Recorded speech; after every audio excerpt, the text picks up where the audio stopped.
এই যে দেখেন, এখন এইভাবে তৈরি করছি। হালকা কিছু ফিট এটার সাথে মিক্স করছি, হাফ কেজির মতো হবে। তো এই যে দেখেন এখন কিভাবে খায় এগুলা।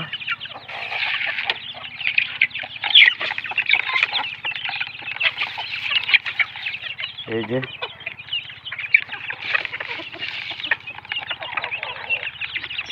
এইভাবে খাবারটা মিক্স করলে আর কি টাকা অনেক বাঁচে।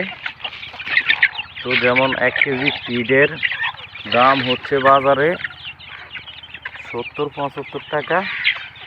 তো আমি যদি সব কিছু একসাথে মিক্স করি তাহলে কিন্তু টাকা অনেক কমে যায়, প্রায় 20-25 টাকা কেজি পড়ে আর কি। তো এই যে এগুলা আজকে সারাদিন খাওয়াবো। প্রত্যেক দিন আমি আজকে 3 দিন ধরে এভাবে কিন্তু মিক্স করে খাওয়াইতে আসি। মুরগিও কিন্তু খুব পছন্দ করে এভাবে দিলে। মুরগি আরও আছে ওইদিকে, ওই যে খাইতে আছে। তো মুরগির খাওয়ার কষ্ট কমানোর জন্য এটাই একদম বেস্ট আইডিয়া। তো আমি এটা বানাইছি একটা গ্রাইন্ডিং মেশিন দিয়ে। যারা মুরগি পালেন তারা কিন্তু এভাবে না খাওয়ালে মুরগি পালন করলে আপনাদের সাশ্রয় হবে না, এটা মাথায় রাখতে হবে।